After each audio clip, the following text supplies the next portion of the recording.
Welcome friends. இப்போ நம்ம ஸ்க்ரீனில் பார்க்கும்போது மல்டிபிள் ஃபோட்டோ ஃப்ரேம் வச்சு ஒரு சூப்பரான ஒரு பர்த்டே வீடியோ வந்து எப்படி விஷ் பண்ணுற மாதிரி எடிட் பண்ணுறதுன்னு பார்க்க போகிறோம். வீடியோ வந்து ஸ்கிப் பண்ணாமல் பாருங்கள். சேனலுக்கு இப்போ தான் ஃபஸ்ட் டைம் வந்திருக்கீங்கன்னா சப்ஸ்கிரைப் பண்ணிவிட்டு வீடியோக்கும் ஒரு லைக் பண்ணிவிடுங்க. இப்போ வீடியோக்குள்ளே போயிடலாம்.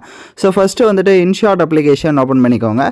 இதில் கொலேஜ்ன்ற ஆப்ஷன் இருக்கும், அதை கிளிக் பண்ணி இதில் ஸ்டிச்சின்னு ஒரு ஆப்ஷனுக்கு இருக்கும், அதை செலக்ட் பண்ணிக்கோங்க. இப்போ நீங்கள் எந்தெந்த ஃபோட்டோஸ்லாம் எடிட் பண்ணலான்னு இருக்கீங்களோ எனி 4 ஃபோட்டோஸை வந்து செலக்ட் பண்ணிக்கோங்க. ஸோ ஷார்ப்பாக 4 ஃபோட்டோஸ் செலக்ட் பண்ணிவிட்டு டிக் ஆப்ஷனை கொடுத்துருங்க. கொடுத்துட்டு இங்கே பார்த்தீங்கன்னா உங்களுக்கு கீழே வந்துட்டு இந்த மாதிரி எந்த ரேஷியோவில் வேணும்னு கேட்கும். ஸோ நீங்கள் வந்துட்டு இந்த செகண்டாக இருக்க லேஅவுட்டே வந்து செலக்ட் பண்ணிக்கோங்க. செலக்ட் பண்ணிட்டு இந்த மாதிரி லைட்டாக ஸ்க்ரோல் பண்ணி பார்த்தீங்கன்னா உங்களுக்கு தெரியும். ஸோ கரெக்டாக 4 ஃபோட்டோ மட்டும் ஆட் பண்ணிக்கோங்க. எக்ஸ்ட்ரா ஏதாவது ஃபோட்டோஸ் இருக்குது அப்படின்னா அந்த ஃபோட்டோ டச் பண்ணி டெலிட் பண்ணிவிடுங்க. ஏன்னா நமக்கு 4 ஃபோட்டோஸ் இருந்தாலே உங்களுக்கு பர்ஃபெக்டாக வரும். இப்போ நீங்கள் உங்களோட ஃபோட்டோஸ் வந்து ஒவ்வொரு ஃபோட்டோவை டச் பண்ணி கரெக்டாக ஃபேஸ் வந்து தெரியுதா அப்படின்றத பார்த்துக்கோங்க. தெரியல அப்படின்னா அதுக்கேற்ற மாதிரி உங்களோட ஃபோட்டோஸை நீங்கள் ஜூம் பண்ணி கரெக்டாக வந்துட்டு அலைட்மெண்ட் பண்ணிக்கோங்க. 4 ஃபோட்டோஸும் கரெக்டாக இருக்கான்றதை பார்த்துட்டு உங்களுக்கு ஏதாவது ஒரு ஃபோட்டோ சைடில் வந்துட்டு கொஞ்சம் ஸ்பேஸ் இருக்குது அப்படின்னா இந்த மாதிரி கிராப் பண்ணிக்கோங்க. ஸோ அப்போ தான் வந்துட்டு நமக்கு அந்த பர்ஃபெக்டாக இருக்கும். ஸோ அதனால் கிராப் பண்ணிக்கோங்க வேணும் அப்படின்னா. இப்போ கரெக்டாக இந்த ஃபோட்டோஸ் எல்லாம் அலைட்மெண்ட் பண்ணிட்டீங்கன்னா எக்ஸ்போர்ட் ஆப்ஷன் இருக்கும் மேலே, அதை கிளிக் பண்ணி சேவ் பண்ணிக்கோங்க. இப்போ எப்படி சேவ் பண்ணமோ அதே மாதிரி இன்னொரு ஒரு 4 ஃபோட்டோவை அதே மாதிரி சேவ் பண்ணிவிடுங்க. இப்போ ஹோம் ஆப்ஷனுக்கு வந்துடுங்க. இப்போ ஃபோட்டோன்ற கேட்டகரி செலக்ட் பண்ணி நியூ ஆப்ஷனை கிளிக் பண்ணுங்கள். இப்போ நீங்கள் எந்த ஃபோட்டோவை எடிட் பண்ணலான்னு இருக்கீங்களோ, அதாவது பேக்ரவுண்ட் எரேஸ் பண்ணலான்னு இருக்கிறீங்களோ அந்த ஃபோட்டோவை செலக்ட் பண்ணிக்கோங்க. ஸோ மொபைல் டேட்டாவை ஆன் பண்ணிவிட்டு அப்படியே ஸ்க்ரோல் பண்ணிங்க அப்படின்னா உங்களுக்கு கட் அவுட்னு ஒரு ஆப்ஷன் இருக்கும், அதை செலக்ட் பண்ணுங்கள். பேக்ரவுண்ட் வந்து உங்களுக்கு ஆட்டோமேட்டிக்கலி ரிமூவ் ஆகிடும். கீழே உங்களுக்கு ஒரு ஃபேஸ் ஐக்கான் போட்டு ஒரு ஆப்ஷன் இருக்கும், அதை செலக்ட் பண்ணுங்கள். இதில் வந்துட்டு பார்டர்ஸ் வந்து ஷோ ஆகும். ஸோ உங்களுக்கு எந்த மாதிரி கேட்டகரியில் பார்டர் வேணுமோ நீங்கள் அதை வந்து செலக்ட் பண்ணிக்கோங்க. நான் ஃபஸ்ட்டே செலக்ட் பண்ணிக்கிறேன். செலக்ட் பண்ணிட்டு அதோட அவுட்லைன் பார்த்தீங்கன்னா கொஞ்சம் கம்மி பண்ணிக்கோங்க. லைட்டாக இருந்தால் மட்டும் போதும். ஸோ ரொம்ப ஓவர் ஷேடோவாக கொடுக்க வேணாம், லைட்டாக அந்த மாதிரி ஷேடோ இருந்தால் போதும். கொடுத்துட்டு டிக் ஆப்ஷனை கொடுத்துட்டு மேலே எக்ஸ்போர்ட் ஆப்ஷனை கிளிக் பண்ணி இதையும் சேவ் பண்ணிவிடுங்க. இப்போ ஹோம் ஆப்ஷனுக்கு வந்துடுங்க. இப்போ மறுபடியும் ஃபோட்டோன்ற கேட்டகரி செலக்ட் பண்ணி நியூ ஆப்ஷனை கிளிக் பண்ணுங்கள். மேலே பிளாங்க்னு இருக்கும், அதை செலக்ட் பண்ணுங்கள். ஸோ இதில் கீழே கேன்வாஷை கிளிக் பண்ணி 9:16 ரேஷியோ கொடுத்துட்டு டிக் ஐக்கான கொடுத்துருங்க. கீழே ஸ்க்ரோல் பண்ணிங்கன்னா பிப் ஆப்ஷன் இருக்கும், அதை செலக்ட் பண்ணுங்கள். இப்போ நம்ம வந்து அந்த ஃபோட்டோஸ் வந்து 4 ஃபோட்டோவை சேவ் பண்ணியிருப்போம். ஸோ அந்த ஃபோட்டோவை ஃபஸ்ட்டு ஒன் செலக்ட் பண்ணிக்கிறேன். செலக்ட் பண்ணிவிட்டு இந்த மாதிரி லைட்டாக ரொட்டேட் பண்ணிக்கோங்க.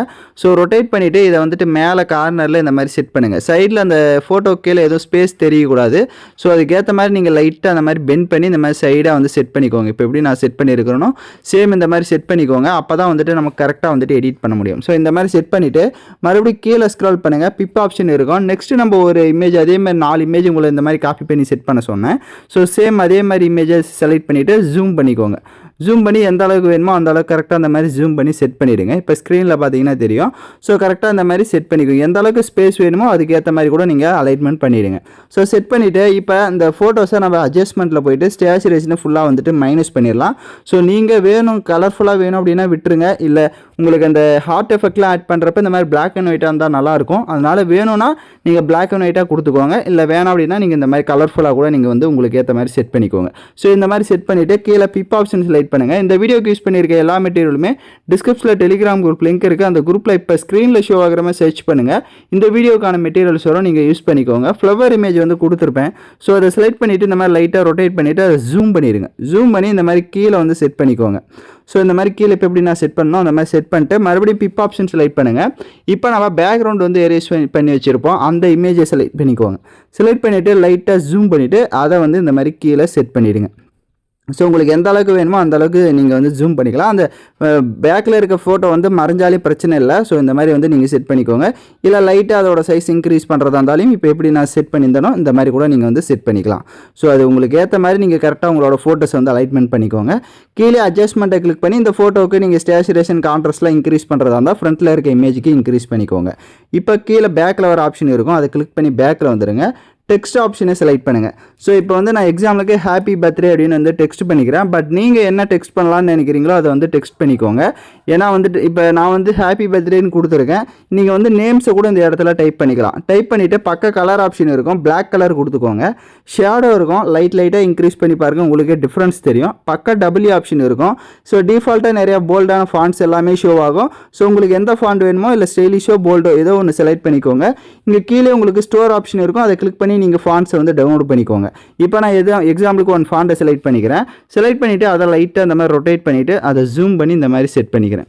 ஸோ இப்போ பார்த்தீங்கன்னா தெரியும் கரெக்டாக அந்த ஸ்பேஸ் 2 ஃப்ரேமுக்கு கீழேயும் ஸ்பேஸ் கொஞ்சம் இருக்கும், அந்த இடத்துல இதை வந்து நான் செட் பண்ணிக்கிறேன். செட் பண்ணிவிட்டு டெக்ஸ்ட் ஆப்ஷனை மறுபடியும் செலக்ட் பண்ணுங்கள்.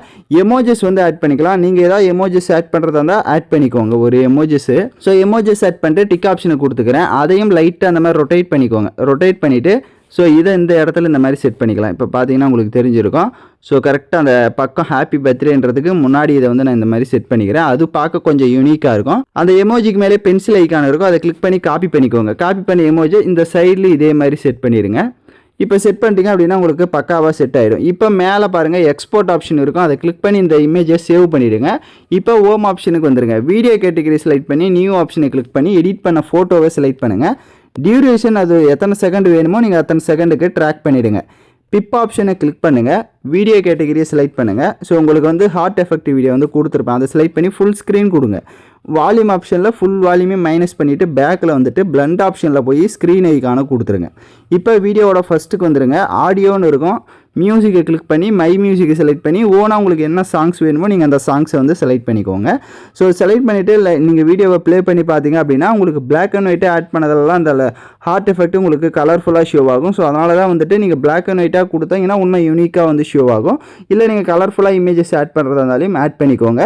ஸோ டெக்ஸ்ட்டும் நான் சொன்ன மாதிரி வந்துட்டு உங்களுக்கு ஏற்ற மாதிரி நீங்கள் டெக்ஸ்ட்டை மாற்றிக்கலாம். பக்க எமோஜஸும் சொன்ன மாதிரி மாற்றிக்கோங்க. ஸோ சொன்ன செட்டிங்கில் ஏதாவது டவுட்ஸ் இருக்குன்னா ரிவைண்ட் பண்ணி பார்த்து கூட எடிட் பண்ணுங்கள். ஸோ அதே மாதிரி யாரெல்லாம் கரெக்டாக எடிட் பண்ணீங்களோ கமெண்ட் பண்ணுங்கள். இந்த மாதிரி வீடியோஸ்லாம் தொடர்ந்து நம்ம சேனலில் பார்க்கணுன்னா சேனலை சப்ஸ்கிரைப் பண்ணி லைக் பண்ணிட்டு பாருங்கள். தேங்க்யூ ஃபார் வாட்சிங் திஸ் வீடியோ.